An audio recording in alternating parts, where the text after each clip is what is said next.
उत्तर प्रदेश में special incentive revision यानी कि एसआईआर की प्रक्रिया लगभग पूरी हो चुकी है और इसके बाद जो शुरुआती आंकड़े सामने आए हैं वे बेहद चौंकाने वाले हैं, खासकर उन राजनीतिक दलों और नेताओं के लिए जो लगातार इस प्रक्रिया का विरोध कर रहे थे। विपक्ष, खास तौर पर समाजवादी पार्टी अध्यक्ष अखिलेश यादव शुरुआत से ही इस पूरी कवायद को लेकर सवाल उठाते रहे हैं, लेकिन अब जो तथ्य सामने आए हैं उन्होंने राजनीतिक हलकों में हलचल मचा दी है।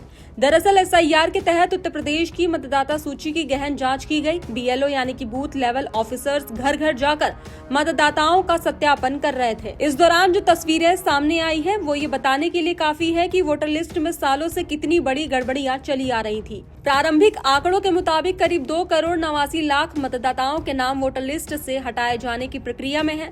इनमें बड़ी संख्या ऐसे लोगों की है जो एक ही समय में 2 जगह वोट डाल रहे थे।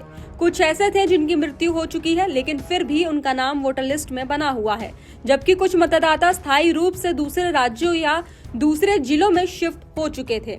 अगर आंकड़ों को और विस्तार से देखें तो सामने आता है कि 1,25,00,000 मतदाता ऐसे पाए गए हैं जो स्थायी रूप से दूसरी जगह शिफ्ट हो चुके हैं। 45,95,000 ऐसे मतदाता हैं जिनकी मृत्यु हो चुकी है। 23,59,000 डुप्लीकेट्स वोटर पाए गए। वहीं लगभग 18.7% मतदाताओं के नामों में गंभीर त्रुटियां सामने आई हैं।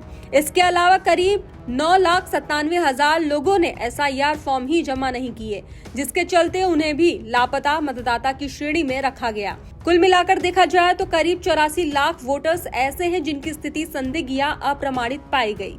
उत्तर प्रदेश में अभी तक कुल मतदाताओं की संख्या करीब 15,44,00,000 थी।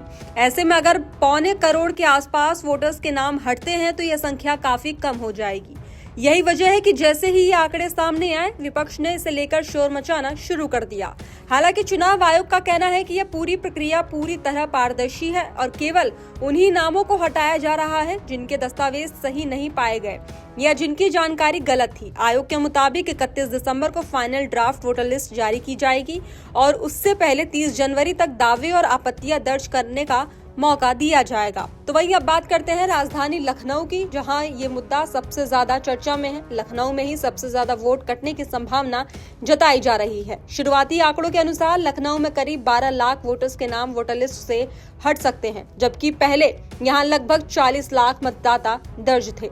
लखनऊ की अलग अलग विधानसभा सीटों पर नजर डालें तो स्थिति और भी चौंकाने वाली है। बख्शी का तालाब सीट पर करीब 78% फॉर्म संदिग्ध पाए गए हैं। लखनऊ पश्चिम में 70%, सरोजनी नगर में 69%, लखनऊ मध्य में 65%, लखनऊ पूर्वी में 63%, लखनऊ उत्तरी में 62% और लखनऊ कैंट में करीब 61 फॉर्म ही भर पाए हैं। तो वहीं इन आंकड़ों के बाद ये सवाल उठने लगे हैं कि आखिर इतने बड़े पैमाने पर गड़बड़ी कैसे चलती रही। बीजेपी नेताओं का दावा है कि लखनऊ समेत कई इलाकों में बड़ी संख्या में घुसपैठिए झुग्गी बस्तियों में रह रहे थे, जिनके पास न तो वैध पहचान थी और न ही सही दस्तावेज। एसआईआर की प्रक्रिया शुरू होते ही ऐसे लोग अचानक गायब होने लगे। तो वहीं बीएलओ जब दस्तावेज मांगने पहुंचे तो कई लोग अपने घर छोड़कर फरार हो गए। लेकिन सवाल पूछे जा रहे थे, आप कहां के रहने वाले हैं, कब से यहाँ रह रहे थे, वोटर आईडी कैसे बनी, आधार कार्ड कैसे बना।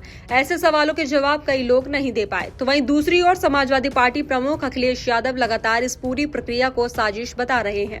उनका आरोप है कि चुनाव आयोग बीजेपी के इशारे पर काम कर रहा है। अखिलेश यादव का कहना है कि बीजेपी नेता खुलेआम कह रहे हैं कि उन्होंने इतने वोट कटवा दिए हैं और आगे भी कटवाएंगे। उनके मुताबिक ये लोकतंत्र के लिए खतरनाक है। अखिलेश यादव ने ये भी आरोप लगाया कि जिस ऐप के जरिए एसआईआर की प्रक्रिया की जा रही है वो उसी कंपनी का है जिसने बीजेपी को सबसे ज्यादा इलेक्टोरल बॉन्ड के जरिए चंदा दिया था। उनका कहना है कि ये पूरा मामला चुनाव आयोग और बीजेपी की मिलीभगत को उजागर करता है। हालांकि इन आरोपों पर डिप्टी सीएम केशव प्रसाद मौर्य ने तीखा पलटवार किया।